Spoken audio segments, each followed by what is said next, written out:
Hey guys, what's up? Beast and Beast Toys here coming at you. Gonna do a review of a Trap Jaw Filmation Masters of the Universe figure.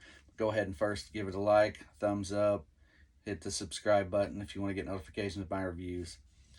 So, got this from Amazon. Shaking my head, I just did it, or Skeletor. You can watch that one too if you like, and then I'll do a few more later on down the road. But as I stated, all of mine have come beat to hell, just creased. If I wasn't an opener, I'd send every one of them back. They're all bad. The Tila's the closest one. I mean, he's creased all over. Let me see if I can get some glare. Look at all these creases right across the middle here. Bad. Same in the back. Just bent to hell.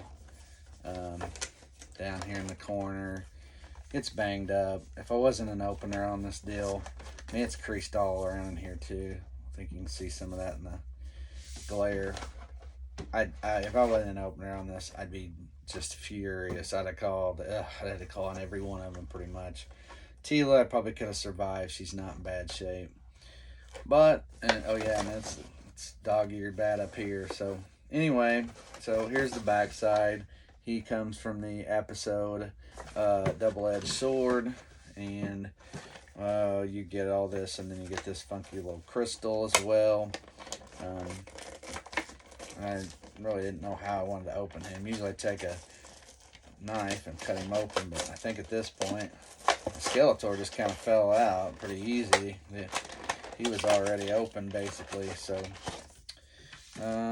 here's his comic Time's End, his wave. We haven't seen the latter part yet, but we're getting the Stratos and Merman. They're out there already in some places, I believe, but we have not got them. So there's that. Shove the instructions in there. I'm assuming Tila probably has the same one. Yeah, Tila has the same one. So it looks like you're getting a different one for every two, maybe. So one of the few things that I like is that you don't have to pull on the little plastic tab, 100 plastic tabs to get him out. So that's nice. Shove that back in there. But I always tell the story. So again, if you're gonna sit through it for the 10th time or second or third time, for all that matter. But I swear I was 5 years old, but I probably wasn't. Probably more like 6 or 7. But I always tell the story. So this one I didn't have to go almost get frostbit. So as a kid, I did a good job. You can turn this thing a lot here. That's new. Anyway, as I'm checking him out, putting him to show off. So as a kid, there was a little store called Western Auto, just uptown from me. Grew up in a village, so to speak, if you want, when we call little towns around the country. A town of 600 people growing up. I think it's even less now, maybe more like 550 or 500, but yeah, that's the thing won't stay. Anyway, so I'll give you the quick version. Wintertime, probably 6 years old is what I actually probably was. I know my 7th birthday, I got a umpteen of these, so I know I was no older than 7. And I'm pretty sure it was before my 7th birthday. So that's why I always feel like I was 5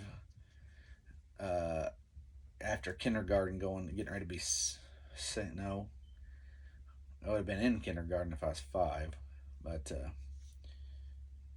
anyway, so is that all I got? Oh, dog it. Keep dropping that thing. I'm trying to tell this story. Alright, so let me get on with the story so we can get through this. I don't see all the other. Well, hold on. Now I'm wondering. Did I drop something? What did it come with? The blaster, the hook. It usually has a claw. I guess that's what we're missing. I guess you only get one thing here. So hooks on the back very easily. And of course you get the trap jaw contraptions here. Oh, that's pretty snug though. Be careful putting that on, just telling you. But it's nice you can move it around a little bit, different directions, east and west and north and south, not just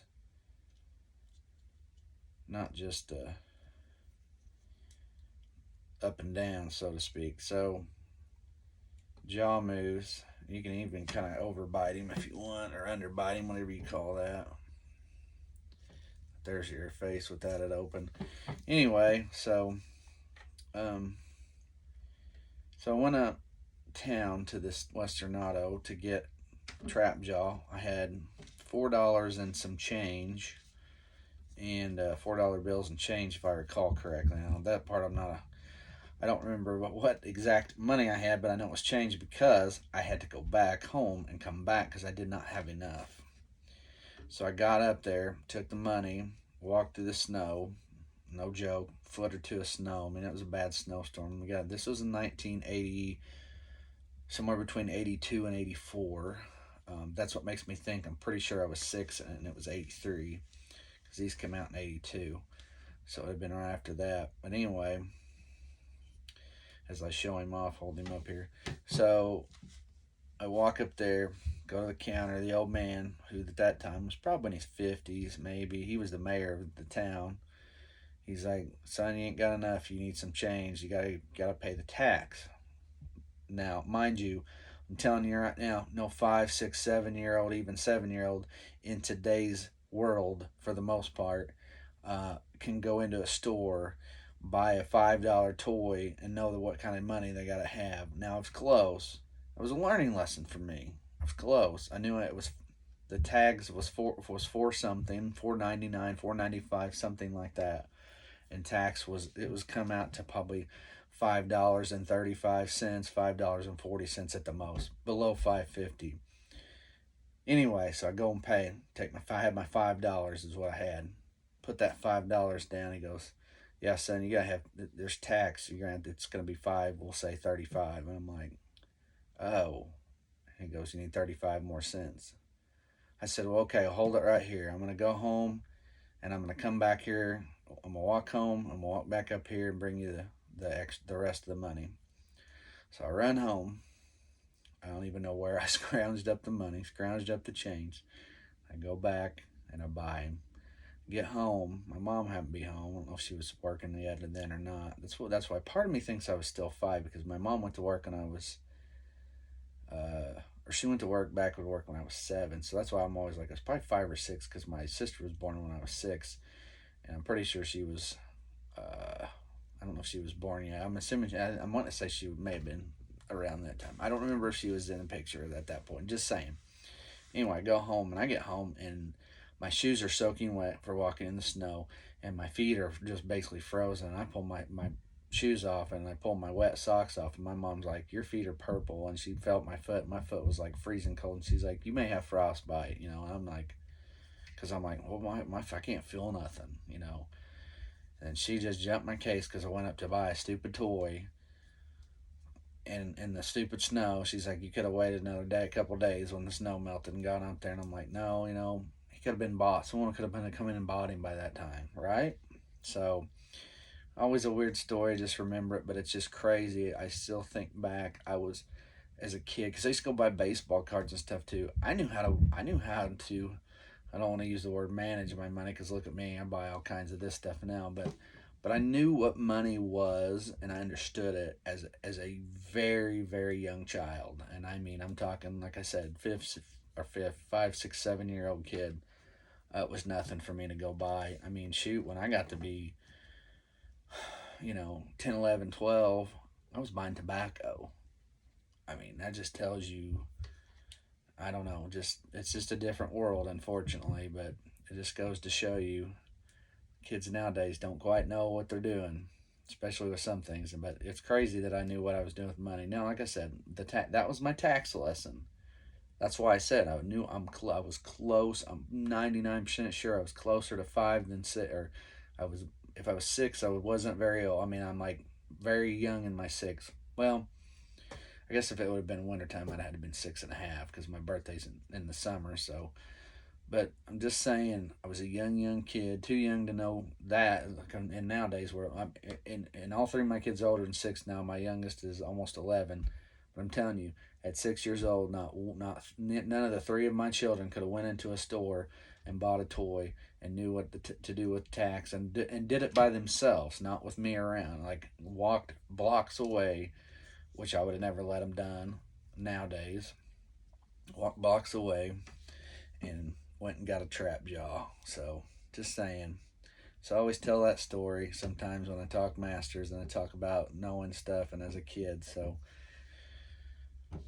just saying, it's different days, but it's to me, I'm kind of proud of that. I think that's why I like to tell that story. So very proud of that story, to be roughly 6 years old, and I was able to go buy a toy with money that I had accrued somehow. Saved from whatever. Probably, well, I was gonna say probably didn't buy ball cards for several weeks or whatever, but I forget. I didn't buy ball. I didn't start buying ball cards until '85. I know that. Dwight Gooden rookie year, Roger Clemens rookie year. Mark it down.